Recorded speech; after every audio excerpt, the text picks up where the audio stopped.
우리 같이 읽도록 하겠습니다. 모든 사람과 더불어 화평함과 거룩함을 따르라. 이것이 없이는 아무도 주를 보지 못하리라.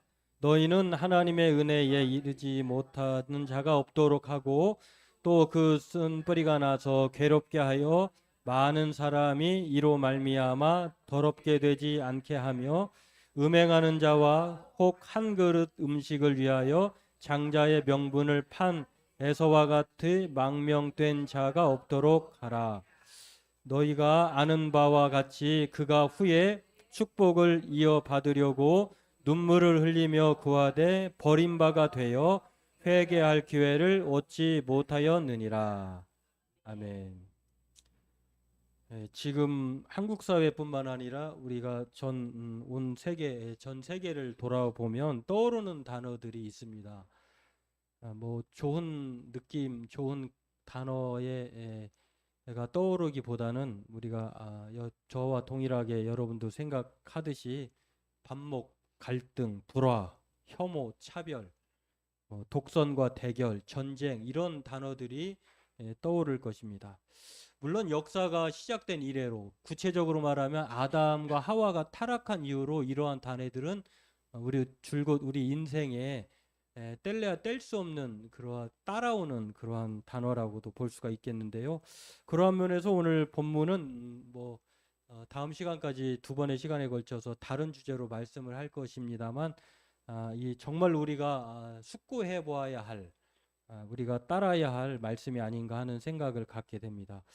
정말 이게 기독교의 가르침인가? 라고 하는 그리고 우리가 따르고 닮아야 할 것이 무엇인가라고 하는 그리고 우리가 주님을 보기 위해서 하나님의 흔들리지 않는 나라를 받은 사람들이라고 하면 정말 이것이어야 하는데라고 하는 것들을 생각나게 하는 말씀이 오늘 본문입니다. 그래서 오늘 반성과 도전의 말씀이기도 한데요. 오늘 이 말씀들을 생각해 보려고 하는데 마치 이런 것과 비슷할 것 같아요. 제가 그 일주일에 한 번은 교사를 꿈꾸는 우리 산성이하고 함께 뛰는데 제가 뛸 때는 제 마음대로 뛰죠. 그런데 그 산성이하고 뛰면 뭔가 모르게 긴장감이 들어요. 왜냐하면 나이 차이도 꽤 많이 나고 또 체력적으로도 차이가 나는데 뛸 때마다 저에게 코치를 해요. 어, 팔이 겨드랑이에서 떨어지면 안 된다. 무릎 올려서 뛰어라. 그리고 일정한 속도를 페이스를 뭐 5km를 뛰면은 1분 뭐 1km에 뭐 6분 안에 뛴다. 이런 지침을 가지고 뛰어요. 그러면 뛰는 입장에서 저는 괴로워요. 그럼에도 속으로는 제가 말을 못하지만 속으로 지가 뭔데 나를 저렇게 코치를 해. 근데 가만히 돌이켜 보면 올바르게 뛰게 하려고 내가 뛸 수 있음에도 뛸 수 있는데 그렇게 안 뛰니까 이거를 코치하는 것이다. 사실은 그게 상당히 도움이 되는 말이에요. 오늘 히브리서 목사님이 성도들에게 우리가 화목함을 따라야 해. 우리가 거룩함을 추구해야 돼. 이 말을 하는 이유는 올바르게 뛰게 하려고 하는 것. 그리고 뛸 수 있는 그렇게 할 수 있음에도 안 하는 것에 대해서 약간 체근하는 그런 말씀이다라고 하는 것입니다. 그래서 이것은 대단히 우리에게 필요한 말씀이에요. 그러한 면에서 오늘 이 목회적 겉면의 말씀은 실제적인 지침이라고 하는 사실을 생각하면서 오늘 저와 여러분들이 함께 은혜 나누기를 원합니다. 오늘 히브리서 목사님이 이 화목함과 거룩함을 따르라고 권면하는 것은요. 이 권면 따르라고 하는 말에는 명령이에요, 명령. 해도 되고 안 해도 되는 것이 아니라 반드시 그렇게 할 것을 말하는 것인데 이것이 중요한 이유는 하나님이 그러한 분이시기 때문에 하나님이 화목함을 추구하셨고 또 거룩함을 따르신 분이었기 때문에 우리로 하여금 그것을 하나님의 백성들 따르는 사람들로 하여금 그것을 닮으라고 하는 것입니다. 그래서 하나님 나라를 약속받은 사람들이라고 하면 무엇을 추구하고 따라야 하는지를 오늘 두 단어를 통해서 말씀하고 있는데요. 이 한편으로는 하나님을 따르는 것이 이 화목함을 따르고 또 거룩함을 따르는 것은 하나님을 섬기는 사람들의 기쁨의 태도이기도 하다라고 하는 것입니다. 오늘 이것을 우리가 살펴볼 텐데요. 먼저 첫 번째로 우리가 화평함을 따르는 것이 첫 번째 지침인 것을 알 수가 있는데, 그렇다고 하면 이 화목함, 화평함이라고 하는 단어가 말하는 의미가 무엇일까를 보면, 이 화목이라고 하는 단어, 오늘 헬라어에서는 두 가지 단어로 나와 있긴 합니다만, 에이레네라고 하는 평안이라고 하는 뜻, 또는 화목이라고 하는 뜻, 카탈라소라고 하는 단어인데요. 이 카탈라소라고 하는 이 화목이라고 하는 단어의 뜻을 보면, 우리가 그 단어의 뜻을 살펴보면은 이해가 더 빠를 수가 있는데, 카탈라소라고 하는 단어는 전치사 카타라고 하는, 위에서 아래로라고 하는 그 전치사를 포함해서 알라소라고 하는, 변화되다라고 하는 그 단어가 합해진 단어예요. 그러니까 화목하려면은 위에 있던 사람이 아래로 내려와야 돼요. 그리고 변화를 꾀해야 돼요. 혹시 여러분, 제가 이제 그 그림을 순서 없이 배열을 했는지 모르겠는데, 그 서로 다른 사람들이 같은 내용을 보려면은 이러한 태도가 필요한데, 혹시 이 그림을 어디선가 한번 봤을 것입니다. 장애물이 없으면 저 왼쪽 가장 큰 그림에 이게 가장 이상적이겠죠. 장애물이 없으면 모두가 이렇게 운동 경기를 편히 볼 수 있어요. 근데 현실은 그렇지 않잖아요. 장애물이 있어요. 그런데 이 두 번째 그림을 보면은 참 불합리하게, 키도 큰데 그 사람은 더 높은 사다리가 있어가지고 올라서 봐요. 이건 좀 불편하죠. 어차피 그러면 장막이 있다라고 가정해 보면 가장 이상적인 그 차이를 존재할 수밖에 없는, 차이가 날 수밖에 없는데, 그러면 이것이 화목을 이룰 수 있는 이 공정함은 어떤 것인가를 보면 맨 오른쪽의 그림일 것입니다. 장막이 있다고 하면은 높이를 맞춰주는 거죠. 그러면 서로 불평이 없을 것이에요. 그리고 모두가 다 공평하게 즐겁게 경기에 참여할 수 있을 것입니다. 그만큼 화목이라고 하는 단어는 높은 곳에 있는 사람이 낮아져야 돼요. 그리고 낮은 사람을 높여줘야 돼요. 그래서 이 화목이라고 하는 단어를 종합해서 보면 그렇게 카탈라소라고 하는 단어를 통해서 알 수 있듯이, 그렇게 평화를 만드는 사람들로 살 것을 요구하는 것인데, 높에 있는 사람이 낮아져서 변화를 꾀할 때에 화목이 이루어진다. 이것을 추구하라고 하는 것이 오늘 히브리서 목사님이 우리를 향한 하나님을 기쁘게 섬기는 사람들의 첫 번째 요구사항이다라고 하는 것입니다. 그렇습니다.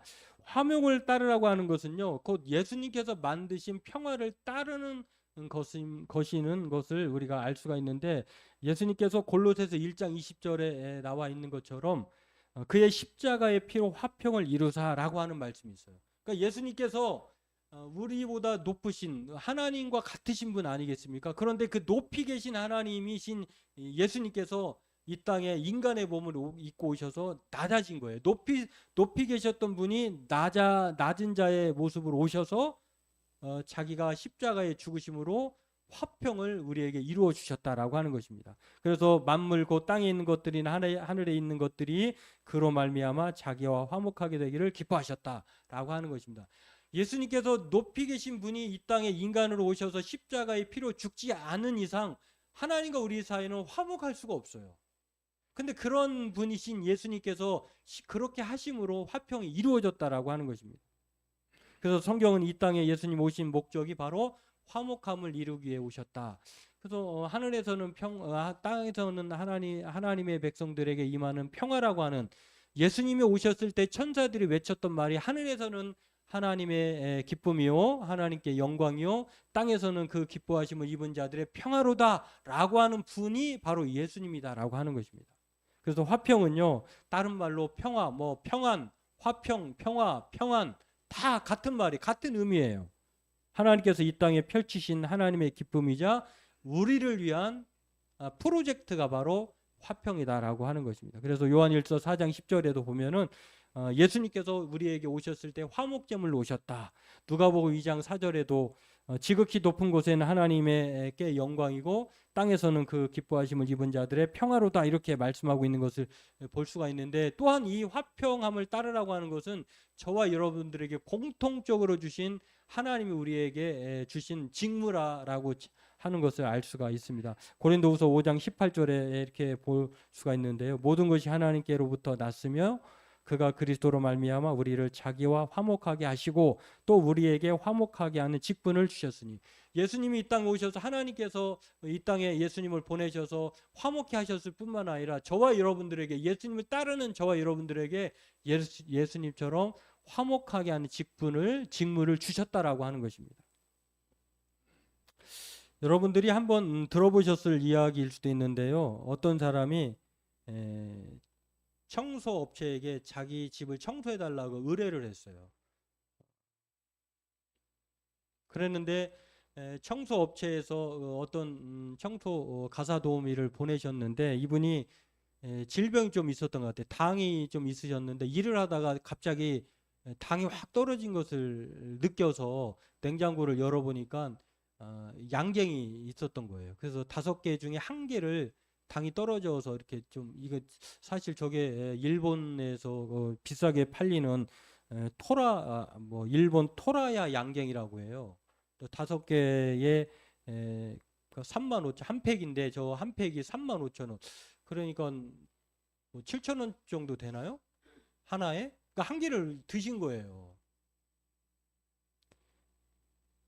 주인의 입장에서는 집에 돌아와서 확인해 보니까 자기가 좋아하는 양갱, 그것도 일본 여행 가서 비싸다고 하는 것을 아껴 먹으려고 사온 양갱 하나가 없어진 것을 확인을 하고 업체에게 전화를 했어요. 이러한 저러한 일이 있는데 제가 혹시 1개가 사라졌는데 혹시 무슨 일 있었나요? 라고 물어보니까 업체가 또 확인해 보니까 아주머니가 당이 있으셔서 갑자기 떨어져서 말 안 하고 1개를 드셨다고 합니다. 라고 전해 주었다고 합니다. 이 이야기를 이분이 어떤 사이트에 올렸어요. 그래서 의견들이 분분합니다. 업체 사람들의 반응을 옹호하는 사람도 있고, 아니면은 다른 사람의 이야기를 먹어도 된다라고 하는 입장, 뭐 그럴 수도 있지, 그렇게 반응하는 사람도 있지만, 그래도 그거를 주인에게 말하고 먹은 것은 잘못이다라고 하는 그 의견이 분분했는데요. 여러분은 어떤 생각을 가질까요? 우리 집에 내가 아껴 먹으려고 사놓은 그런 양갱이 있는데, 어떤 사람이 일하러 왔다가 자기에게 말하지 않고 먹었어요. 근데 나중에 알고 보니 그분이 먹을 만한 이유도 알게 되었어요. 그렇다 하더라도 여러분 같으면, 그래서 이 아가씨예요. 여자분이, 그 의뢰한 분이 이것을 업체에 얘기를 하고 업체로부터 보상을 받으려고 또 얘기했더니, 업체에서는 좀 난색을, 아니 뭐 그럴 수도 있지 않겠어, 이렇게 또 나온 거예요. 546개의 의견이 달렸는데요. 안 된다. 그러면 안 된다. 범죄다. 라고 하는 입장이 404예요. 그래도 좀 그럴 수 있는 것이 양해를 좀 해줄 수도 있지 않겠느냐라고 하는 입장이 142개예요. 여러분의 마음속에 손을 드시기 바랍니다. 지난주에 400원짜리 초코파이 1개, 600원짜리 커스터드 1개를 먹었다는 이유로 1심서 벌금 5만 원을 판결받은 사건이 있어요. 실제 작년에 일어난 일이에요. 해필이면 또 제가 살았던 동네 비슷한 고향 마을에서 완주군에서 일어난 사건인데요. 판사도 판결을 내리면서, 아니 이렇게까지 해야 합니까? 각박하지 않습니까? 라고 하는 말을 하면서 판결을 왜냐하면 이게 항소를 했기 때문에, 이게 뭐 법원으로 올라온 사건이기 때문에 안 하면 직무유기가 되니까 어쩔 수 없는 판결을 내릴 수밖에 없는 법정에까지 온 사건인데요. 내용은 이렇습니다. 화물차 기사 41살 먹은 분이요, 지난해 1월 18일에 새벽 4시 6분께에 한 물류회사에 있는 사무실 냉장고 안에서 400원짜리 초코파이와 600원짜리 커스터드 과자를 꺼내 먹은 거예요. 그래서 이 혐의로 기소가 됐는데 검찰은 사안이 경미하다고 판단을 하고 이 사건을 약속 기소를 했는데 이 약속 기소를 받아들이지 않은 거예요.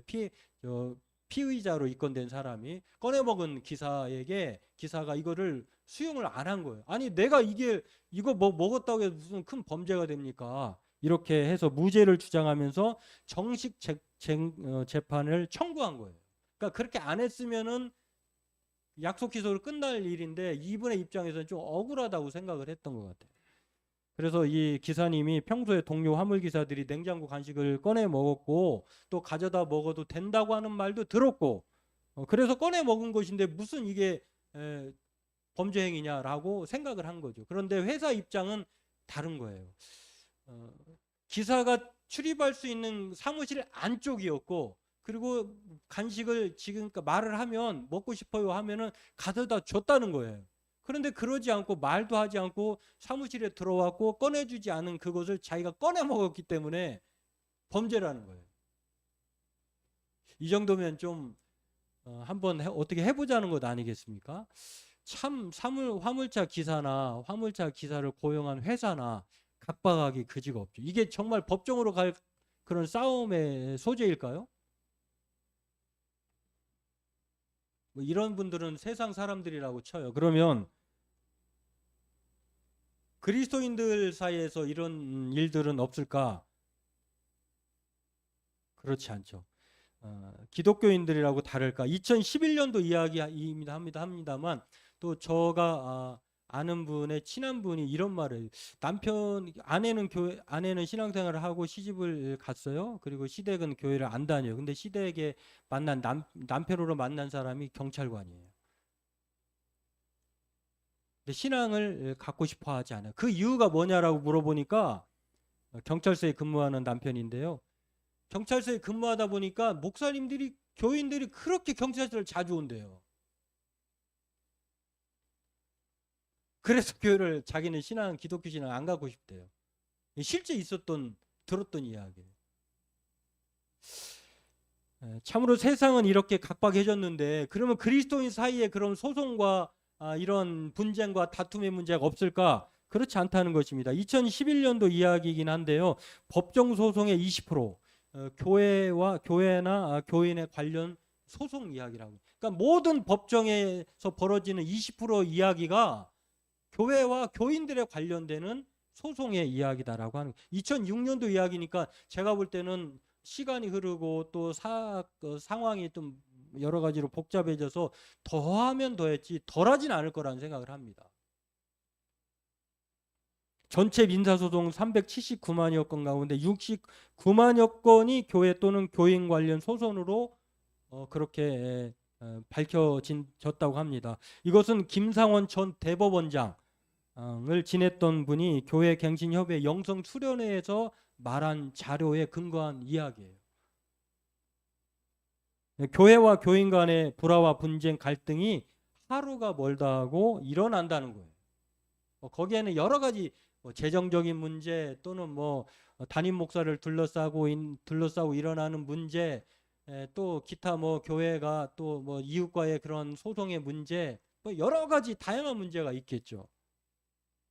그런데 성경은요 이런 문제가 있을 때에 뭐라고 얘기하느냐? 너희 중에 이를 판단할 만한 지혜가 있는 자가 하나도 없느냐? 그러므로 지혜로운 자를 세워 형제 간의 사건을 판단하라고 고린도전서 6장 5절이 말하고 있어요. 그러니까 그런 문제가 없을 수 없지만 생겼다고 하면은 자체적으로 좀 해결해라. 자정 능력을 발휘해라. 충분히 할 수 있지 않겠느냐라고 성경이 권면하는데 이 권면을 무시하고 아니면 이 자정 능력이 없으니까 그냥 교회 세상 밖에 소송을 하는 거예요.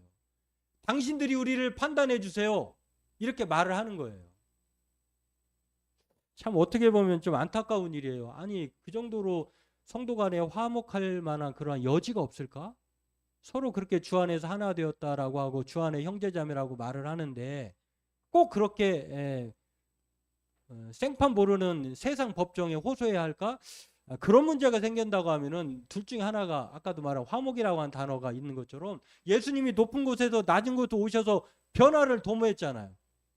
누군가 높은 사람이 낮아지면 될 일인데 그거 하고 싶지 않은 거예요.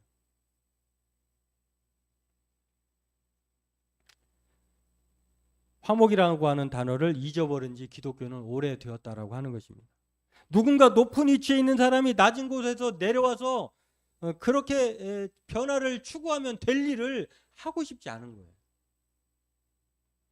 영어로도 우리가 이러한 단어를 알 수가 있는데 understand, 이해하다라고 하는 뜻이잖아요. 이것도 합쳐진 단어예요. under, 아래로, stand, 서다. 그러니까 누군가 아래에 서면 되는데 아래에 서지 않으려고 하기 때문에 이해하지 못하는 것이고 싸우는 것이에요. 예수님께서 화목하기 위해서 이 땅에 오셨을 뿐만 아니라 이 땅에 아래로 서기 위해서 오신 것을 성경은 로마서 5장 10절에도 그렇게 화목제물로 오셨다라고, 또 고린도후서 5장 20절에도 그렇게 화목하라고 말씀하신 것을 알 수가 있습니다. 이 화목함을 따르는 이 구약과 신약의 예시가 있는데 많은데 그럼에도 대표적인 예를 들으려고 하면은 사무엘상에 나와 그 사무엘상 25장에 나와 있는 아비가일과 나발이라고 하는 두 부부 이야기가 나와요. 나발이라고 하는 사람은 아주 그 지역에서 목자와 양을 기르는 아주 대단한 부자였어요. 그런데 어느 날 다윗이 자기의 수하의 사람들을 통해서 들에서 생활하면서 그들의 양들과 목자를 지켜줬던 사건이 있었어요. 근데 어느 날 그렇게 생활하다가 어려움이 처해져서 우리가 그 당시에 언제 한번 구해줬던 나발의 집에 가서 먹을 것을 좀 얻어오면 안 될까라고 이 군사들을 보냈는데 나발이 한 단칼에 거절합니다.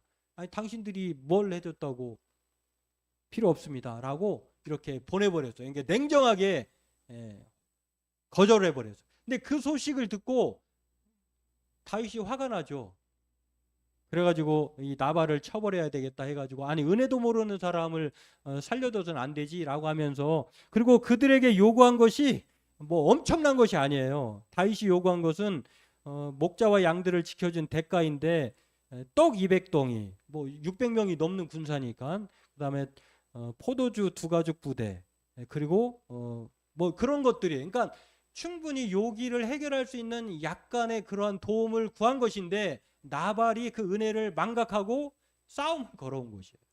이 소식을 듣고 아내인 이 나발은 그 이름의 뜻이 어리석다라고 하는 뜻이거든요. 근데 그 아내 아비가일은 그와는 전혀 다른 사람의 뜻이에요. 아버지의 기쁨, 나의 아버지가 기뻐하셨다라고 하는 이름의 뜻이에요. 그러니까 이름대로 나발은 어리석은 사람이고 아비가일 아내라고 하는 사람은 하나님의 기쁨, 아버지의 기쁨, 아버지가 기뻐하셨다라고 하는 뜻을 가진 사람으로 행동을 하는데요. 아비가일이 그것을 듣고 남편의 그 어리석음, 싸우려고 하는 그 태도와는 정반대로 다윗을 찾아가서 요구사항을 들어줍니다. 결국에는 어떻게 됐을까요? 나발은 하나님으로부터 징계를 받아서 주님을 본 것이 아니라 죽음을 맛보았고, 나중에 아비가일은 다윗의 아내가 됩니다. 화목이 이 정도로 중요하다는 것이에요. 신약 성경에는 우리가 잘 아는 짧은 성경이지만 한 장밖에 안 되는 성경이지만 빌레몬서를 통해서 우리가 화목의 사람을 알 수가 있는데, 그것은 이 바울이 그의 종이었던 빌레몬의 종이었던 오네시모를 화목의 사람으로 추천을 합니다. 그 내용들이 빌레몬서에 쭉 보면 나와 있는데요. 사랑받는 형제로 둘자로 빌레몬서 1장 16절에 이후로는 종과 같이 대하지 아니하고 종 이상으로 사랑받는 형제로 둘자라. 이 오네시모라고 하는 사람은요, 그 당시에 로마의 종이었는, 로마 시대의 종이라고 하면은 아주 소유물에 불과한, 주인에게 항상 그 뭐 이렇게 물건 취급당하는 그런 존재였어. 그런데 주인에게 막심한 손해를 끼치고 도망을 갔는데 어쩌다가 바울을 만나서 복음을 받아들여서 믿음의 사람이 된 거예요.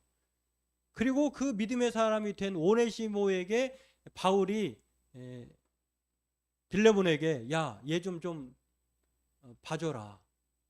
좀 나처럼 생각해줘. 동역처럼 생각해줘라. 형제처럼 여겨달라고 이렇게 화친을 칭한 것을 알 수가 있습니다. 그 빌레몬서의 쭉 이야기를 보면은 그러한 내용이 나온다라고 하는 것입니다. 주인은 원래 빌레몬에게 존중과 또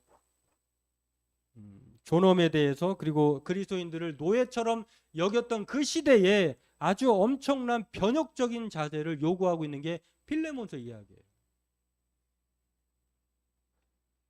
그렇습니다. 이 그리스도인들이야말로 화평의 사람들이어야 한다고 하는 것. 왜냐하면 하나님이 그러한 분이셨고 예수님이 그 화목을 위해서 이 땅에 높은 곳에서 낮은 자세로 오셨고 또 우리에게 그러한 직분을 맡겼다는 것이에요. 그럼에도 불구하고 우리는 화목하기를 싫어해요.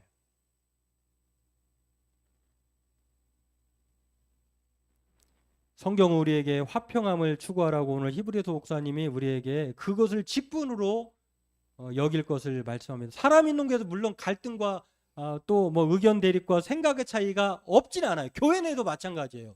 제 생각이 다르고 여러분의 생각이 다르고 근데 더 중요한 것은 사람인지라 그런 사람 우리는 뭐 영화로운 존재가 아니잖아요. 아직 그 영화로움을 추구하기 위해서 성숙을 위해서 성화의 단계로 날마다 나아가는 단계이기 때문에 그러면서 의견 대립이 없을 수는 없죠. 그럴 때일수록 우리는 어떤 자세로 살아가야 되느냐? 바울이 말한 것처럼 갈라디아서 2장 9절에 바울도 바나바와 엄청 싸워서 의견 대립 선교 문제로 누구를 데려가느냐 안 데려가느냐 그런 문제로 그랬을 때 바울이 나중에 갈라디아서 2장 9절에 보면은 내가 바나바에게 친교의 악수를 하였노라 이런 말씀이에요. 기둥같이 여기고 여기는 야고보와 게바와 요한도 내게 주신 은혜를 알므로 나와 바나바에게 친교의 악수를 하였으니 우리는 이방인에게로 그들은 할례자에게로 가려 함이라. 여러분 우리가 신앙생활을 하면서 화도 나고 또 의견 차이도 있고 여러 가지 뭐 대립 갈등의 그러한 직면에 놓여 있을 수도 있을 것입니다. 그럴 때일수록 우리는 오늘의 말씀을 하나님께서 화목하라고 하셨지. 하나님 그 신 예수님께서 이 땅에 화목의 제물로 오셨지라고 말씀하신 것을 기억하면서 오늘 저와 여러분들은 화해를 하는 사람, 친교의 악수를 건네는 사람이야말로 하나님을 기쁘게 섬기는 사람. 하나님 나라를 받았는데 그까지 화해가 자존심에 무슨 문제가 있겠습니까? 오늘 성경은 히브리서 목사님은 우리에게 이렇게 화평함을 따르라고 권면하는 것을 우리의 신앙의 정체성으로 우리의 소명으로 말하는 것을 보면서 저와 여러분들에게 하나님 나라를 가진 사람으로서의 넉넉함, 여유로움을 화평함을 따르는 것으로 보여주라고 말씀하고 있습니다. 성경은 저와 여러분들에게 이 화목함이 얼마나 중요한지를 아주 강한 멘트로 이것 없이는 주를 보지 못할 거야 라고 하는 그런 따끔한 경고의 말로 하나님의 은혜에서 떨어져 나갈 수도 있으니 이 화목함을 따를 것을 말하고 있다고 하는 것입니다. 바라기는 저와 여러분들이 1세기의 낯선 기독교가요 로마를 뒤흔들었던 것은 화목함이 있었다는 것입니다. 바라기는 우리 교회가 저와 여러분들의 삶이 할 수만 있다고 하면 모든 사람과 더불어서 물론 하나님과의 화목은 기본이고 할 수만 있다면 모든 사람과의 화목함을 따르는 그래서 세상을 다시 한번 뒤흔드는 그러한 믿음의 사람들로 변혁적인 인물로 살아가는 저와 여러분들에게 주의 이름으로 축원합니다.